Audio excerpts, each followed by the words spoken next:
السلام عليكم ورحمة الله وبركاته.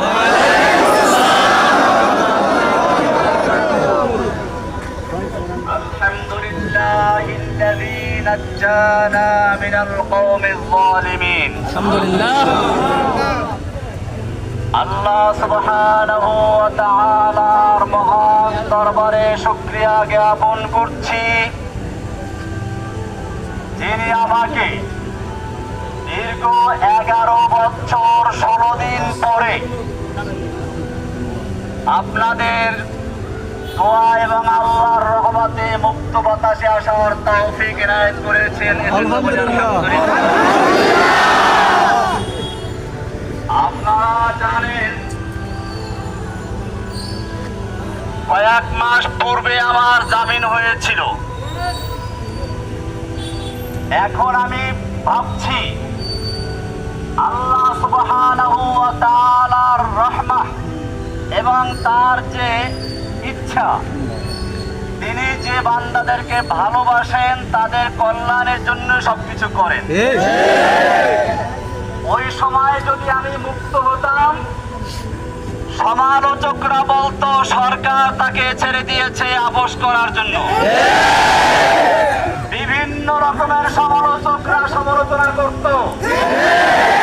আল্লাহ সুবহানাহু ওয়া তাআলা চাইলেন তোমাকে এই সমালোচনার বোঝা নিয়ে বের হওয়া দরকার নেই, ইজ্জতের সঙ্গে বের করো। আল্লাহ সুবহানাহু ওয়া তাআলা সেজন্য ওই জালেম শাহীকে দেশ থেকে ত্যাগ করে বের করে দিয়ে আমাদেরকে আল্লাহ রাব্বুল আলামিন ইজ্জতের সঙ্গে বের করেছেন। ভাইয়েরা আমার, আপনারা জানেন ফিরআউন তার জাতিকে বিভিন্ন দলে বিভক্ত করেছিল। কোরআনুল কারীমের সূরা কাসাস এর প্রথম থেকে 7 আয়াত পর্যন্ত সে বিষয়গুলো রয়েছে। আল্লাহ সুবহানাহু ওয়া তাআলা বলেন, ইন্না ফিরআউনা আলা ফিল আরদ, ফিরআউন মিশর ভূখণ্ডে সর্বে সর্বা এবং ধরাকে সরা জ্ঞান করে সবার উপরে সে স্থান করে নিয়েছিল। তার চেয়ে বড় আর কেউ নেই। ফেরাউনের সঙ্গে আমাদের দেশের ফেরাউনি মিল রয়েছে। বাংলাদেশের ক্ষমতাকে এমন ভাবে কুক্ষিগত করেছিলেন, তার ইশারা ছাড়া একটা কিছু করা সম্ভব হতো না। হাইকোর্ট থেকে আমাকে জামিন দিয়েছিল, শেখ হাসিনার ইঙ্গিতে আমাকে আবার পুনর্বার গ্রেফতার করে জেলে দেওয়া হয়েছিল। হাসিনা, দেখে রাখো, আজকে বাংলাদেশের তুমি নেই, কাসিমউদ্দিন রহমানি।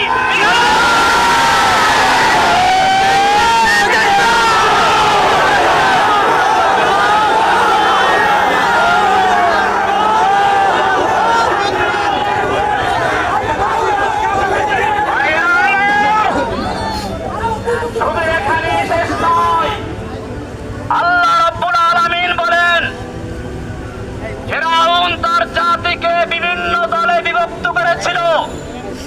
ইস্তাদঈফু তাইফাতাম মিনহুম, তাদের থেকে একটা দলকে সে দুর্বল করে রেখেছিল।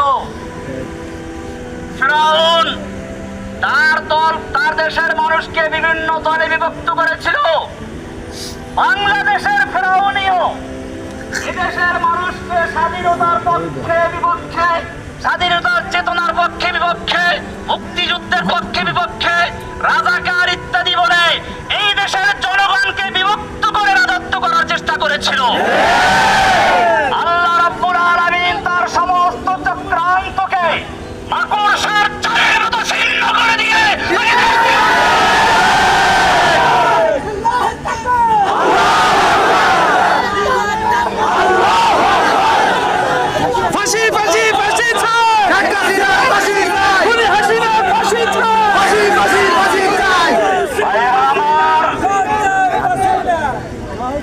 ইনশাআল্লাহ আপনাদের সঙ্গে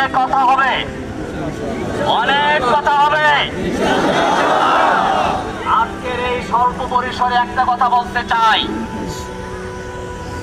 আমি দীর্ঘদিন জেল থেকে বুঝেছি, ইসলামের দুশমনরা দেখে না কে কোন দল করে, তারা সকলেই দেখে কে মুসলমানকে ইসলামের জন্য কথা বলে। এখন আমাদের প্রয়োজন, সবচেয়ে বেশি প্রয়োজন ঐক্যবদ্ধ হওয়া। সেজন্য আপনাদেরকে বলবো, পিছনের দিকে আমাদের যাদের সঙ্গে বিভিন্ন রকমের তিক্ততা ছিল, যারা আমাদের সমালোচনা করেছে, আমরা তাদের সমালোচনার জবাব দেব কাজের মাধ্যমে ইনশাআল্লাহ। সেজন্য মনে রাখবেন, এখন থেকে আমাদের স্লোগান হচ্ছে আব হামারা এক হি কাম ইন্তেকাম ইন্তেকাম। মনে আছে মাশাআল্লাহ? আমাদের একই কাজ হচ্ছে ইন্তেকাম, মানে প্রতিশোধ। কিন্তু এই প্রতিশোধ কিভাবে, শুনুন, ভালো করে শুনুন। প্রতিশোধ মানে এই নয় যেটা স্বাভাবিক অর্থে বুঝে আসে। প্রতিশোধের প্রথম কাজ হচ্ছে ক্ষমা। আল্লাহর নবী সাল্লাল্লাহু আলাইহি ওয়াসাল্লাম মক্কা বিজয়ের পরে যখন তিনি বিজয় বেশে মক্কায় দাঁড়ানো, সাহাবায়ে কেরাম 10,000 তরবারি উন্মুক্ত রেখে বসে আছেন, আল্লাহর নবী ইশারায় অপেক্ষা করছেন। আল্লাহর নবী মক্কার কাফেরদেরকে জিজ্ঞেস করলেন, ও মক্কার কাফেরেরা, আজকে তোমরা আমার থেকে কেমন আচরণ আশা করছো? মক্কার লোকেরা বলেছিল, একজন উত্তম ভ্রাতা, উত্তম চাচার থেকে যা আশা করা যায় আমরা তাই করছি। আল্লাহর নবী সাল্লাল্লাহু আলাইহি ওয়াসাল্লাম সেদিন বলেছিলেন, আজকে আমি সে কথাই বলবো যেই কথা বলেছিল আমার ভাই ইউসুফ আলাইহিস সালাম তার ভাইদেরকে হাতের নাগালে পাওয়ার পরে। ইউসুফ আলাইহিস সালামের ভাইয়েরা তাকে কুয়ায় নিক্ষেপ করেছিল, কিন্তু সেই ভাইয়েরা যখন তার হাতের মুঠোর ভিতরে চলে আসলো, ইউসুফ আলাইহিস সালাম তাদের ক্ষমা করে বলেছিলেন, লা তাসরিবা আলাইকুমুল ইয়াউম, আজকে তোমাদের বিরুদ্ধে আমাদের কোনো ক্ষোভ নেই, আমার কোনো ক্ষোভ নেই, যাও তোমাদের সকলকে আমি ক্ষমা করে দিলাম। আল্লাহর নবী সাল্লাল্লাহু আলাইহি ওয়াসাল্লাম মক্কার সেই বিজয় দিবসে, বিজয়ের মুহূর্তে, যখন তার একটা ইশারা পেলে 10 লক্ষ তরবারি মক্কার কাফেরদেরকে কচু কাটা করে রক্তে রঞ্জিত করে ফেলতো, সেই সময় আল্লাহর নবী মক্কার কাফেরদেরকে উদ্দেশ্য করে বললেন, আজকে আমি তোমাদের সাথে সে কথাই বলছি যা ইউসুফ বলেছিলেন, যাও, লা তাসরিবা আলাইকুমুল ইয়াউম, আজকে তোমাদের বিরুদ্ধে আমার কোনো ক্ষোভ নেই, ইযহাবু আনতুমুত তুলাকা, যাও, আমি তোমাদের সকলকে সাধারণ ক্ষমা ঘোষণা করলাম। আব হামারা এক হি কাম ইন্তেকাম ইন্তেকাম। ক্ষমা। দ্বিতীয় নাম্বার, এই ক্ষমা কিন্তু সকলের জন্য প্রযোজ্য ছিল না। আল্লাহর নবী সাল্লাল্লাহু আলাইহি ওয়াসাল্লাম সেই ক্ষমার দিনেও বলেছিলেন, কয়েকজন লোকের নাম ধরে ধরে, এদের ক্ষমা নেই, এদেরকে যেখানে পাওয়া যাবে সেখানে হত্যা করা হবে।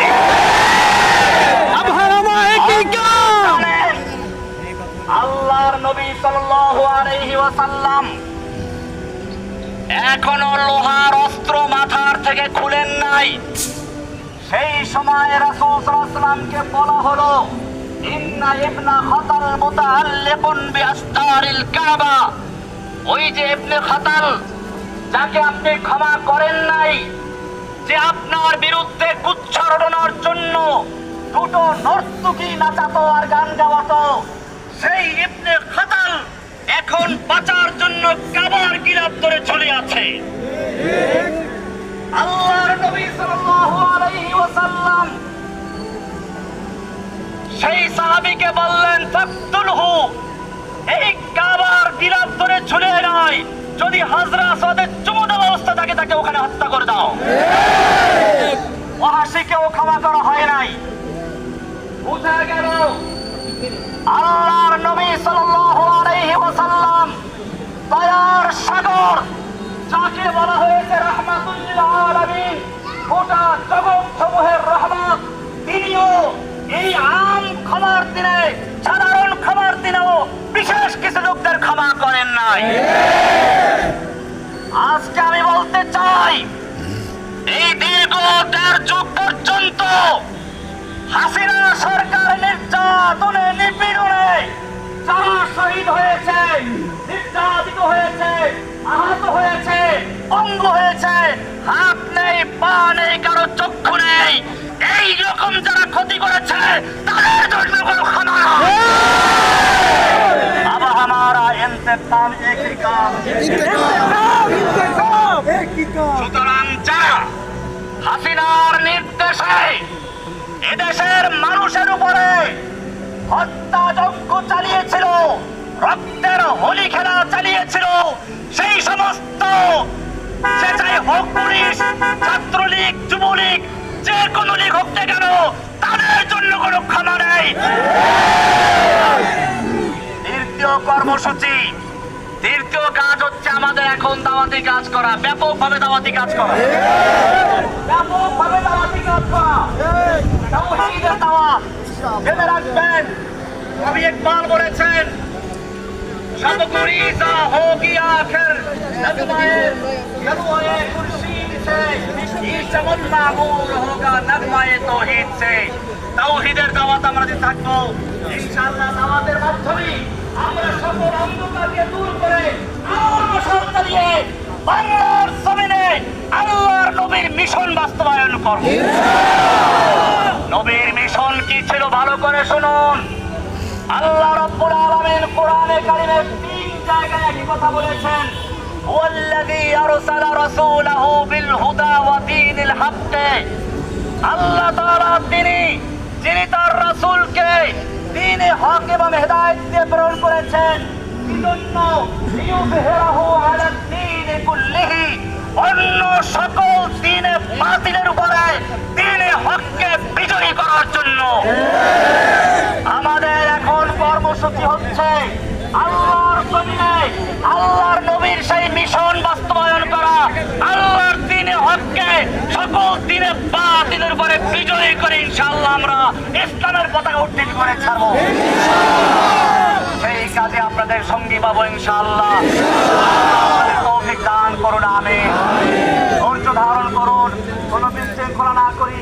আর এখন কেউ মুসাফা করার চেষ্টা করবেন না, কারণ হচ্ছে এই, আসলে সেনাবাহিনী তাদের আমাদের যে সুবিধার্থী, তারা আমাকে বলেছিল গোপনে অন্য রাস্তা দিয়ে পার করে দিবে, কিন্তু আমি জানি আপনারা আমাকে জানের চেয়ে ভালোবাসেন। বলেছেন আপনাদেরকে এখানে রেখে অন্য পথে যাওয়াটা আমি পছন্দ করি না। সেজন্য আপনাদের দোয়া পাওয়ার জন্য এবং আপনাদের মনের আবেগটাকে কিছুটা হলেও শান্ত করার জন্য আমি আপনাদের সামনে এসেছি। এখন আমরা কেউ কোনো বিশৃঙ্খলা করবো না। গাড়িটা যিনি চালাচ্ছেন ওনার বারবার অনুরোধ হচ্ছে, ভাই গাড়ির যেন কোনো ক্ষতি কেউ না করে, কেউ মুসাফা করতে না আসে, এরকম ভাবে গাড়ির যেন কোনো রঙের ক্ষতি না লাগে, কারণ গাড়িটা ওনার নিজেরও না। তো সেজন্য আমরা শান্তভাবে দীর্ঘ 11 বছর পর্যন্ত ধৈর্য ধারণ করতে পেরেছি। ইনশাআল্লাহ এখন কিছু সময়ের জন্য ধৈর্য ধারণ করলে আমাদের কষ্ট হবে না ইনশাআল্লাহ। আপনাদের সকলকে ধন্যবাদ, জাযাকুমুল্লাহ। আল্লাহ তাআলা আপনাদের সকলকে জাযা দান করুন। আমি ওই সকল ভাইদের জন্য দোয়া করছি, আবু সাইদ থেকে শুরু করে এই আন্দোলনে এবং এর আগে যারা আন্দোলন করতে গিয়ে শেখ হাসিনার নির্যাতনে শাহাদত বরণ করেছেন, আহত হয়েছেন, পঙ্গু হয়েছেন, আল্লাহ তাআলা তাদের সকলকে, যারা শহীদ হয়েছেন তাদের সকলকে জান্নাতবাসী করুন, যারা আহত হয়ে তাদেরকে শিফা দান করুন, আমিন। আপনাদের সকলের হায়াত দারাজ হোক, আল্লাহ তাআলা সকলকে হায়াতে তয়্যিবা নসিব করুন, সুস্থ সবল অবস্থা রাখুন, দিনের জন্য কবুল করুন, আমিন।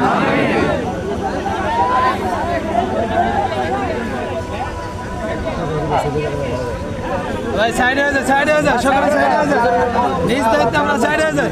ভলান্টিয়ার লাগবে। আমরা ইনশাআল্লাহ পরবর্তীতে একজন অতি অল্প সময়ের মধ্যে ইনশাআল্লাহ আপনাদের সঙ্গে আবার দেখা হবে।